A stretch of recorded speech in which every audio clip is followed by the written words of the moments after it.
that, you know, the Summon Rush, which looks like it starts next week, you're going to be able to get 2 of them. Skimfoss and Mordecai. Champion Training, which is actually this week, you're going to be able to get 1 of each. Fenshi, Discard, Skimfoss, and Mordecai. Dungeon Divers also this week is going to be Fenshi, Mordecai. The next Dungeon Divers probably next week is going to be 3 of them. Artifact Enhancement, which looks like it starts today, is going to give you Fenshi.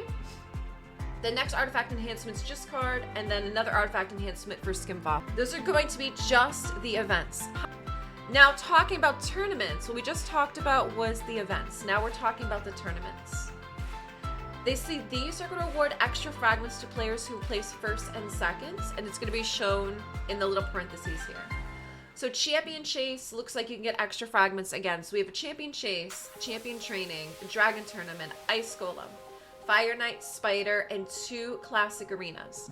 And what they say here is each person get up to 125 fragments in total for each epic if they can top the leaderboards. So you can choose which events and tournaments to take part in. Now that's a little bit deceiving because from what I've been seeing this morning, if you do not get the top 2 spots, it's only about 105 fragments per champ. So what that means, and I know people were concerned that this time around was going to be much more difficult than the past fusions. So there's a couple things that means. Is 1, it looks like you pretty much have to participate in everything. That means there's kind of no flex, and it doesn't seem like you can skip anything, okay? 2, it looks like the only way you're going to be able to get an epic to keep for yourself, if you still want to get the legendary, is you're going to have to summon them from shards. That's very different than what we're used to.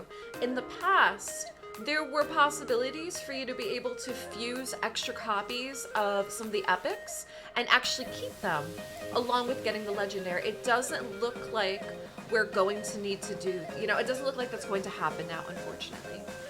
All right, discard the sigils. Bannerlord Defense. This is one of the guys for the fusion, okay? We checked him out yesterday as well. His auras increases ally defense and faction crypts by 27%. Passive, Egotist. Fills his champion's turn meter by 15% whenever they're attacked by an enemy under provoke or increase attack. Field of Strength. Places a 60% increased defense and 50% increased attack on allies. Lion's Roar. Attacks all enemies. 50% chance of placing a provoke and also places a shield equal to 25% for 2 turns. And Foe Breaker. Attacks an enemy. 50% chance of placing a 50% decrease attack. So this is the first guy. I don't like the design on this one. I'm sorry. Oh, this poor guy. He looks like he was burned. Or is he a leper maybe? Oh my gosh. I don't like this one either. Good grief. What? I do not like this design. Oh my lord. Okay. Mordecai. Mordecai Sacred Order Epic, also needed for the Brogni fusion. Auras increases ally accuracy in all battles by 40. Heavenly Flames has a 75% chance of placing HP burn on all enemies and places a 50% increased attack buff on all allies. Time's Undoing has a 75% chance of decreasing the turn meter of all enemies and fills the turn meter of allies by 15%. And Purgatory attacks an enemy, has a 30% chance of decreasing target's turn meter by 10%, has a 60% chance instead if the target's under HP burn. Yeah, okay, so after reading his skills, we expect that he's more burnt. We have Skimfoss the Consumed. Okay, so this guy fits well. Thank you. Yep, Demon. The Consuming or whatever. This was the guy in the doo-doo tower. Okay, Skimfoss the Consumed. Also, the third champ needed to fuse Brogni. Demon Spawn Epic. And increases ally attack in Doom Tower battles by 30%. Passive is called Twisted. Heals this champion by 5% max HP for each debuff on them at the start of each turn. If this champion's under 4 or more debuffs at the start of the turn, places a 50% increased attack and a 30% increased crit rate. Clutch of Woe. Transfers all debuffs from this champion to a target enemy and then attacks the target. Steals 100% of the target's turn meter if this attack is a crit. So he seems like he could be for Arena, right? Attacks all enemies. Has a 75% chance of placing a 50% decreased attack. After attacking, transfers all debuffs. Extend, Stun, Freeze, Sleep, Fear, True Fear, and Provoke. Growing Hunger. Attacks enemy 2 times. First hit has a 35% chance of placing a decreased speed. The second hit has a 35% chance of decreasing the turn meter by 10%. So this one is Skimfoss the Consumed. Alright, the 4th champ needed for this fusion is going to be a Fenshi. Shadowkin Epic. Killer's Bile. Attacks enemy 2 times. Each hit places a 5% poison. Ignores 10% of target's defense for each poison. Nowhere to Run. Attacks enemy 3 times. Each hit has a 50% chance of decreasing the turn meter by 15%. And Hate Blades. Attacks an enemy 3 times. Each hit has a 30% chance of placing a decreased speed. So this is this guy. I think his kit fits nicely with a Shadowkin. Is Riho Bonespear, and she looks amazing. Doesn't she look so good? The art is fantastic. She is a really, really good champ. I had a video yesterday about her, about how she's just insane. Now we know too, she's going to be a Void legendary. So again, harder to get. And let's look at her kit. So Auras increases ally attack and faction crits by 42%. Reflect is her passive. When receiving any debuffs, instantly transfers them from this champion to the attacker. Does not transfer debuffs that cannot be removed. Perfect Body. Removes all debuffs from all allies and places a block debuffs buff on them. Also heals allies by 35% of max HP and a further 5% for each debuff removed. Pressure Points. Places a stun debuff on a target enemy for a turn, as well as an HP burn debuff, a 60% decreased defense debuff, and a 25% weaken, a 50% increased attack, and 30% decreased crit rate debuff for 2 turns, then attacks the target. That's a lot. And then Absorption. Places a 15% continuous heal buff on the ally with the lowest HP for 1 turn, and also does a 7.5% continuous heal on all allies with 30% HP or less. I mean, overall, guys, we know she's an amazing champion. But she's an amazing champ, guys. Not just her kit, but her looks. Her design, she's amazing. She really, really is. And I have to say, I know the Brogni fusion comes out today, and I really need Brogni for my dwarves. But honestly, if it was down to Brogni or her, I would scoop her up in a heartbeat. Even though I really need Brogni for dwarves, I mean, she's just a fantastic champ. And like I said, I love her design. I think they did such a good job with her. I would love to know what you guys think. What champs are you excited about? I know the general consensus is people are not happy with this fusion format. Okay, if you guys are just tuning in, this is the Brogni fusion plan made by our good friend Ian. So I'll make sure that we have his information down below so you guys can follow him, so you can leave him some nice comments. He took quite a bit of time to put this together for us.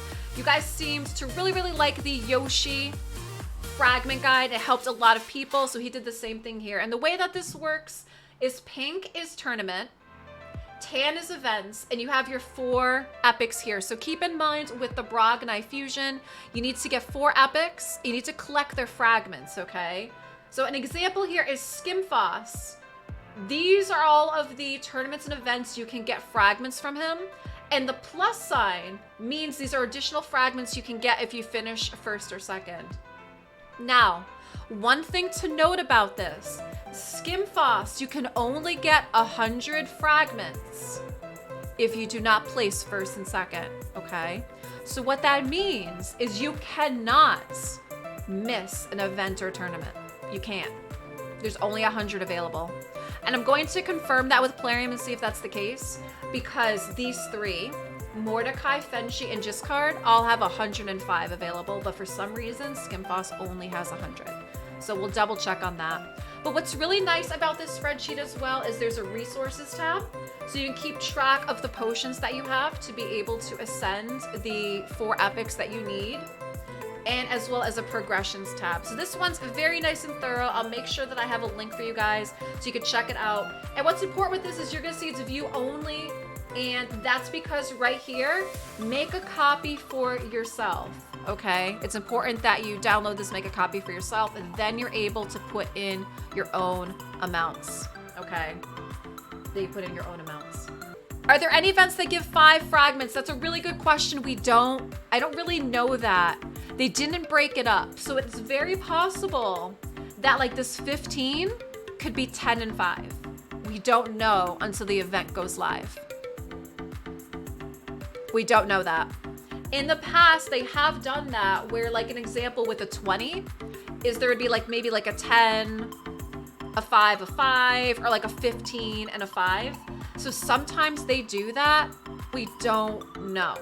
We're not gonna know that until we actually get into the events and tournaments and take a look at it. Otherwise, if you just get these chunks of fragments, you know, for example, if Dungeon Divers is 2 10s, then you need both of them, right?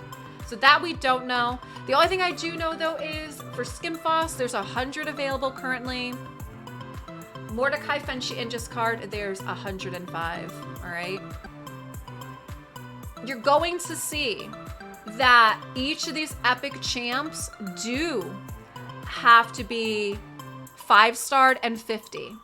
So what that means, keep in mind, is even when you get the fragments and you summon the champs, you need to level them up and you need to ascend them. And this event's only going on for 2 weeks, okay? It's very important to remember it's only going on for 2 weeks, all right? So that means collect your fragments, level them up using your chickens, make sure you ascend them, okay?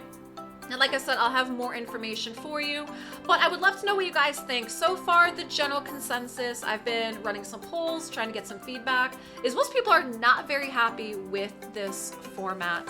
So if that's the case, make sure you leave some comments, because I'm always hopeful that Plarium sees our responses, sees our reactions, and they try to adjust accordingly. But so far from what I'm seeing, people are not very happy with this one, and maybe we can try to see that they don't do this going forward. We'll have to see what happens, because this one seems to be a combination of like fusion and fragment, you know? But I would love to know what you guys think of this, and if you're planning on going for Brogni. If you're not planning on going for Brogni, are you going to plan to go for one of the epics instead? Because keep in mind, very different than the past fusions we're used to, is you're not going to be able to get a copy of an epic unless you pull them from a shard, okay? Past fusions, you're most likely able to get copies and keep a copy of an epic and still be able to fuse to get the Lego, but it doesn't appear to be that way this time unless you pull from shards, okay?